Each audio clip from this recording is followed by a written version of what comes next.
My name's Tim Cannon. I'm the presiding judge at the 11th District Court of Appeals. I'm in my 13th year there and running for re-election. This will be my third full term. Thank you for having me here today. We want to start off with our first question of how did you get here? What is your life story to this point? I was born and raised in Paynesville. I lived here virtually all my life. My mother and father had 6 children. I've got 4 older siblings and 1 younger sibling. My father was an attorney. He practiced law in Lake County for almost 50 years.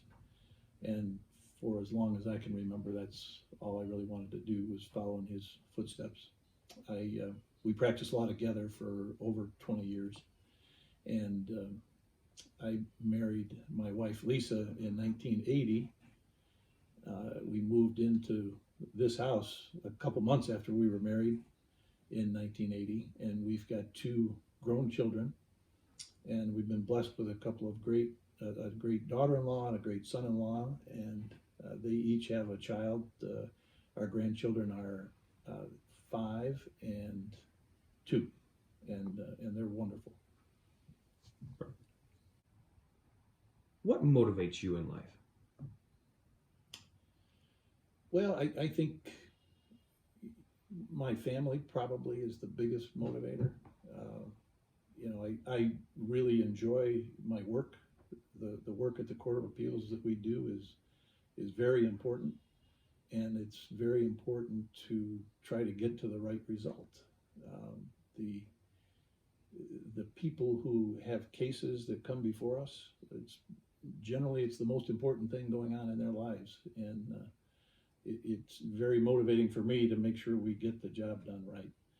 But beyond that, really, it's the family. Kids and grandkids and in-laws are just fantastic. We look forward to any of the times we can all get together. With that, I think you might have touched on this already, but who is your role model in life? That's an easy one. It'd be my dad. He just was a fantastic person. We lost him about 5 years ago. He practiced law for a long time.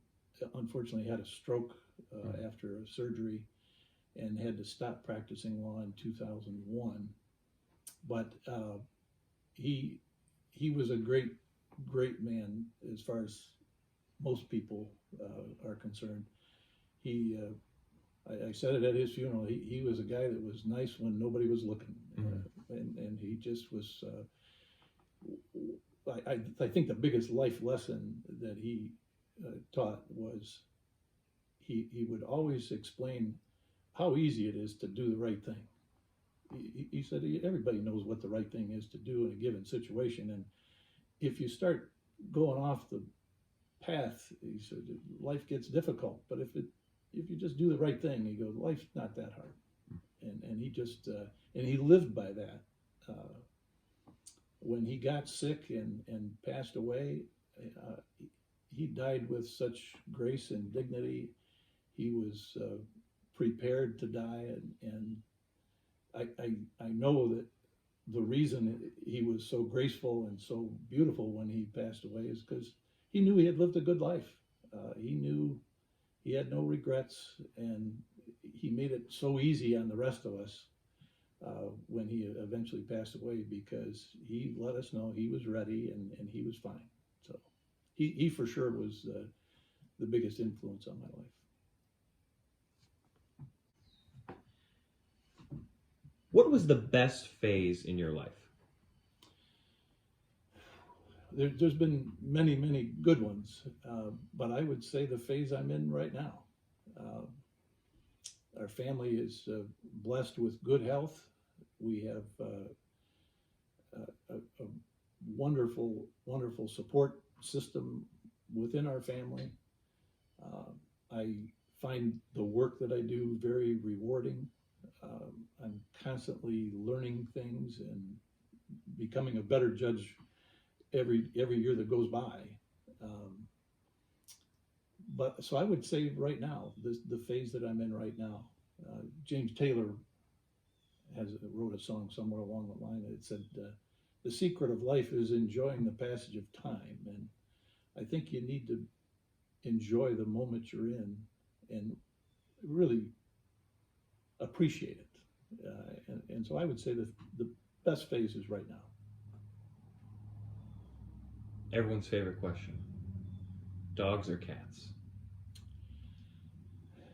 Dogs. I would say. No one says cats. Yeah. Now that being said,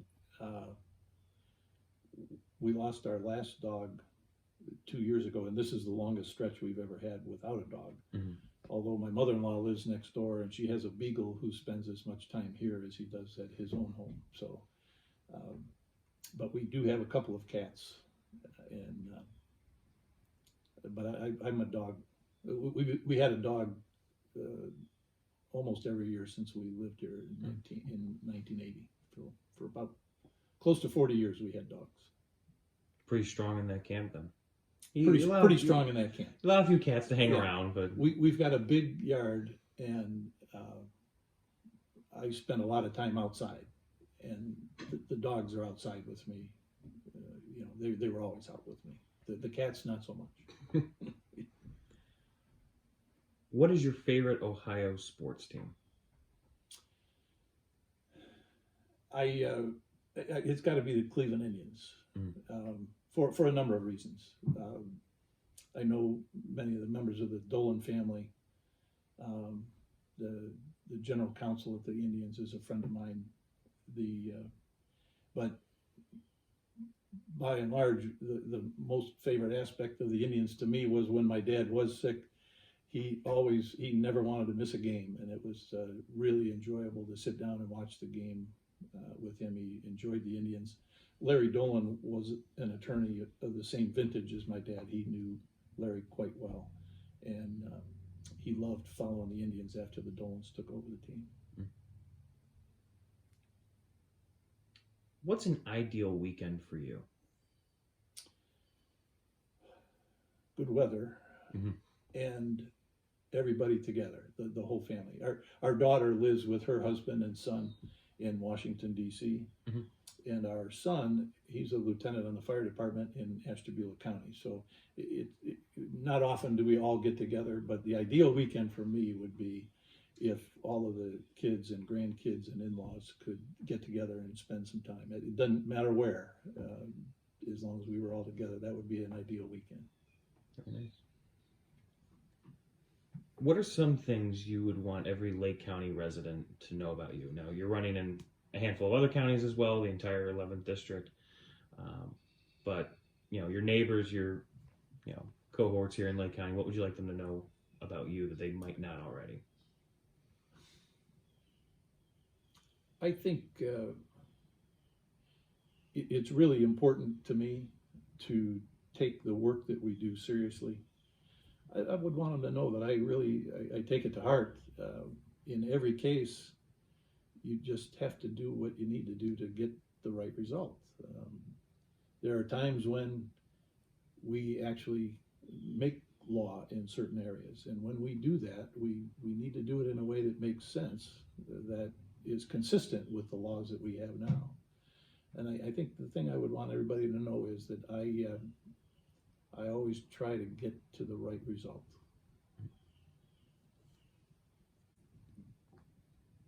What is something you can't go a day without doing? I need to touch base with the family every day. We touch base with both of the kids, and with FaceTime and the grandkids now, it's a regular thing to do. And I think every day we want to touch base and see how everybody's doing. What accomplishment are you most proud of? Well, I've done a couple of things at the Court of Appeals that have been pretty significant. I have been appointed to sit by assignment on the Ohio Supreme Court by 3 different Chief Justices: Chief Justice Moyer, Chief Justice Brown, and Chief Justice O'Connor has appointed me to sit by assignment on the Supreme Court a couple times, and that's been very rewarding. I've also been asked by the Supreme Court probably 6 or 7 times to go down and help to train the newly elected Court of Appeals judges who are going through the judicial training programs. That's been kind of an honor for me, and it's a lot of work to prepare to train the new judges coming in, but I've always enjoyed doing it. Every time I do it, in preparation for it, I always learn something more. So I enjoyed doing that very much, and that's been an accomplishment. So most of the new judges, anybody that's a new appellate judge, within the past probably 10 years, I've been part of their training, and that's been pretty rewarding. Now let's say a genie gives you 3 wishes. You have to use them all today. Okay. What are the 3 wishes that you would make? Well, at the forefront of everybody's thoughts these days is everyone's health, and you would hope that the genie would be able to grant everyone good health, and also there's so much conflict in the world. Somehow to eliminate the conflict in the world and get everybody to communicate and be at peace somehow. And the third thing would be, just somewhat selfishly, I guess, is just for the health and success of our family. They all work hard and deserve much success in their lives, and I would request some blessings upon our kids and grandkids and all of our extended families. Who is your favorite historical figure? A favorite historical figure, you stop and think about the things that the founding fathers of the country here went through. That's something. They always, it never ceases to amaze me what they accomplished. Abraham Lincoln holding the country together at a time that was difficult. But the favorite historical figure, I think, would have to be Jesus. I mean, hard to argue that anybody had more of an impact on the world than Jesus. And boy, I think it'd be a better place if we kind of listened to some of his teachings and lived by the example that he set. So I would have to say Jesus is my favorite historical figure. What is the best story from your life? One that stands out to you? Well, I had practiced law for 27 years and thought from time to time about the possibility of running for judge or trying to get involved a little bit more in the judiciary. But I remember being in Florida in 2007 and reading that Bill O'Neill was going to have to resign from the Court of Appeals because he was going to run for Congress. And when you announce that you're going to run for a non-judicial position, the rules require that you resign from office as a judge. So I thought about it seriously then. I talked to a few people. Don Ford was a judge on the Court of Appeals for I think 20 years, and his son was going to apply. His son and I were the same age at that time, and knowing that young Don Ford was involved in it, I just shut down my interest. Then I got a call one day from Judge Clammer, and he said, "Get over here." My law office was right across the street from the courthouse, and when I got there, he informed me that young Don Ford had a heart attack and unfortunately passed away. There were only a couple of days left to apply,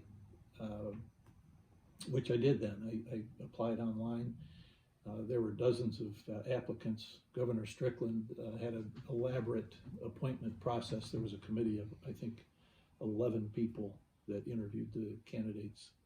And it just by that stroke of fate, and young Don Ford was a very nice young man. It was a great loss to the legal community.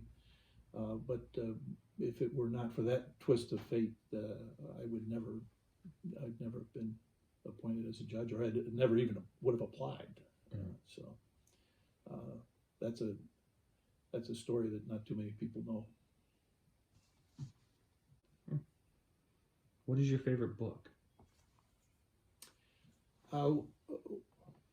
One of my favorite books would have to be, I enjoy reading the books about the U.S. Supreme Court.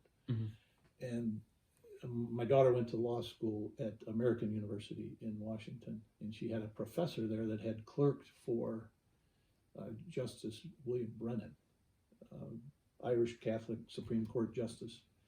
And he had a lot of Brennan's original notes that he was able to put together in a book about Justice Brennan. And it's a fascinating read to me about how some of the decisions that were made during the Warren Court years, I've gone back and read it again, actually, just because it really is fascinating how some of the monumental decisions were made. The Miranda case, the Roe versus Wade case, just how those decisions got made is really fascinating. So that's a book that I put toward the top of the list.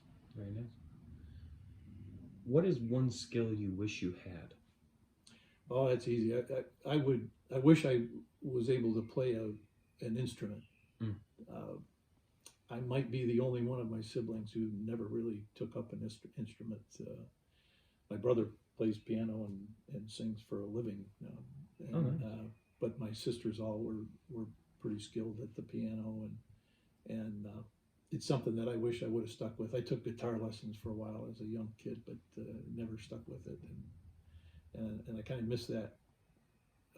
You know, as you grow older, being able to play an instrument, I think, is something very rewarding. Is there one in particular you'd want to be able to just wake up tomorrow and be like, hey, I know it, guitar, piano? I would say the piano. Yeah. Good pick. What is one thing that bothers you about the world today? Well, you know, there's so much hatred, it seems, for whether it's through discrimination or, you know, depending on what country you're from,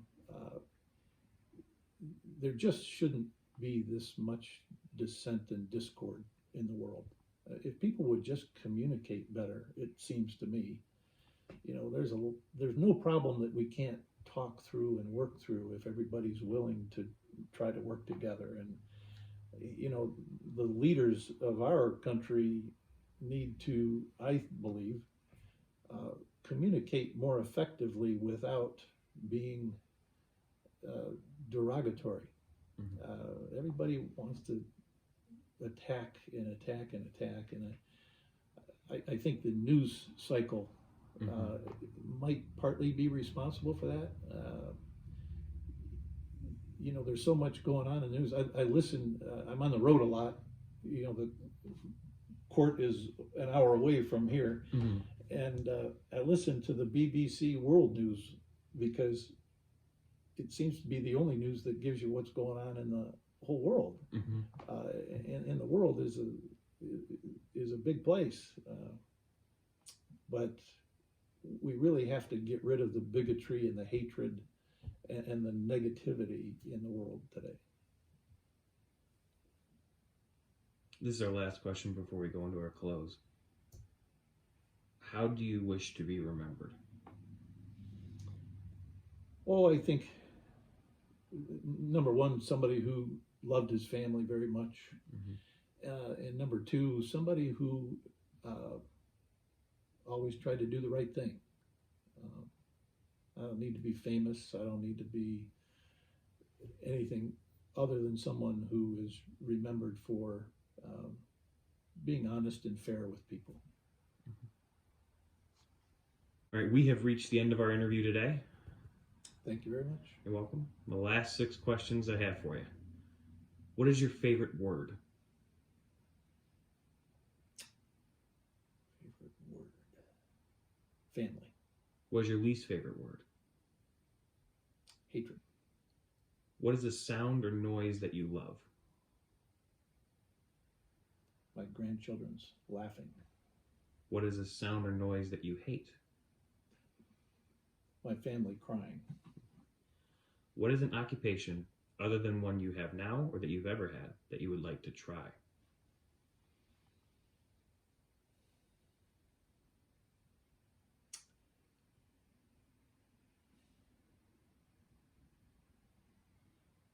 I would like to try my best at being an engineer. I was always really good with math, and I'm fascinated by some of the work a really good engineer can do. What is a job you feel you wouldn't do well in?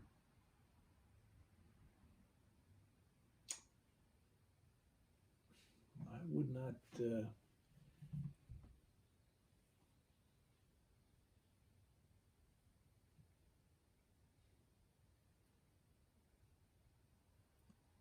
don't think I would do well if I had to fire people all the time. Mm-hmm. In human resources, I don't think I would do well with that.